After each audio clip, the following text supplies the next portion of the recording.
Hello friends, welcome back to the channel. Hope you all are doing well. मोर doctor सामन आज आपन साथ डिस्कस करेबी गोटे इंपोर्टेंट टॉपिक विषय रे ताकि हम जानिबा अति दरकार काहे कि ना ए रोग हेले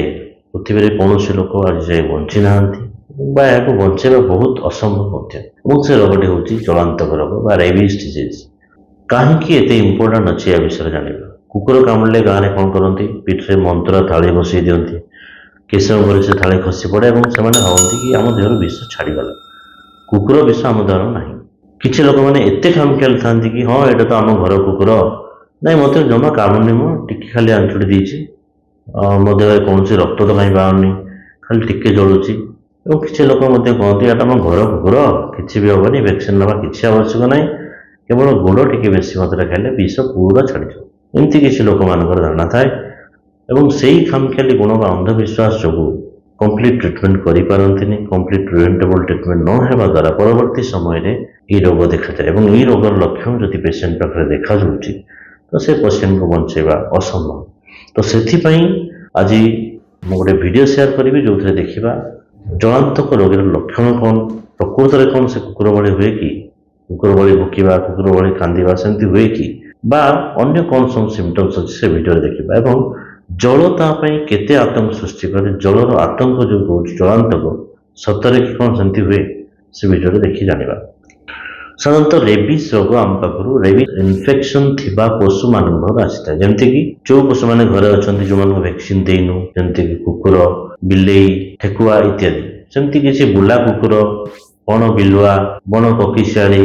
ବଣରେ ଥିବା ବଡ଼ ମଶା ଯଦି ମଧ୍ୟ କାମୁଡୁଛି ତାହା ମଧ୍ୟ ରେବିସ୍ ଇନଫେକ୍ସନ ଦେଇପାରେ ଖାଲି ଏସବୁ ପଶୁ କାମୁଡ଼ିଲେ ନୁହେଁ ଯଦି ସ୍କ୍ରାଚ୍ ବ୍ୟାକ୍ କରୁଛନ୍ତି ବା କୌଣସି କ୍ଷତ ସ୍ଥାନକୁ ଚାଟି ଦେଉଛନ୍ତି ବା ଲିକ୍ କରୁଛନ୍ତି ଏସବୁଥିରେ ମଧ୍ୟ ଇନଫେକ୍ସନ ଆସିପାରେ ଏବଂ ୱାନ୍ସ ସେଇ ରେବିସ୍ ଇନଫେକ୍ସନ ଆସିଲେ ତାହା 10 ଦିନରୁ 3 ବର୍ଷ ମଧ୍ୟରେ କୌଣସି ସମୟରେ ଏହାର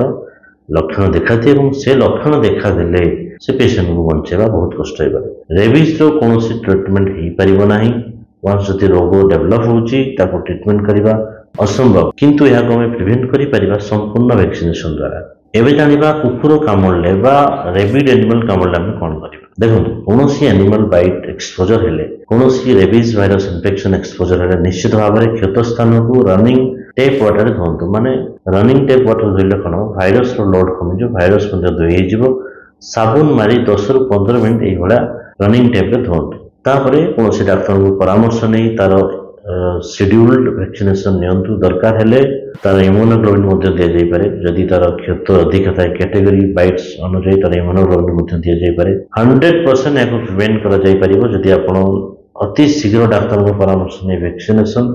एवं इम्यूनोग्लोबिन नउछंती किंतु यदि अवहेला करूछंती ए रोगरु बंचिबा इट इज वेरी डिफिकल्ट असंभव सहित समान एथिपाई केवल गोटे ही जिनस आवश्यक कि आम मानकर सचेतनता आम केते सीरियसली एवं कॉशियसली एई रोग को नबा हल्का भाव नबानी अति शीघ्र केमती ट्रीटमेंट करा जाय परिबो से व्यवस्था करबा आ गवर्नमेंट हॉस्पिटल ले एई सब वैक्सीनेशन मागणा रे मिलुची कोनोसी प्रकार इश्यू नाही गवर्नमेंट हॉस्पिटल को आसिले वैक्सीन मागणा रे नै परिबे ए रोग विषय एते कहिबार माने होची कि आमे केते सीरियसली नेबा ए रोग केते सीरियसली नहीं केते शीघ्र ट्रीटमेंट मध्ये हम करि परिबा एबे से पेशेंट वीडियो को देखिबा जोथरे कि जानिबा तार लक्षण कोन हे पारे तार जलांतक जलर आतंक केमती ता पारे देखा जाय से विषय जानिबा ठीक ऑन कर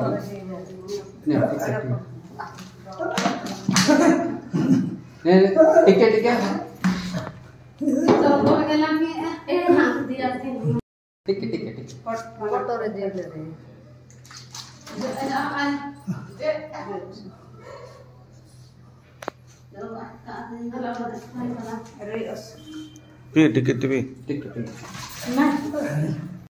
आशा करे आपण वीडियो को अति मात्रा रे शेयर करନ୍ତୁ जेमति कि ए वीडियो समस्त को पाखर पहुंच बारू काहे कि ना it is very important we should know so that we can be protected जदि वीडियो भल लागुछि निश्चित लाइक शेयर एवं सब्सक्राइब करिया भूलंतु नहीं पुणी देखा अन्य को नया वीडियो से पर्यंत नमस्कार।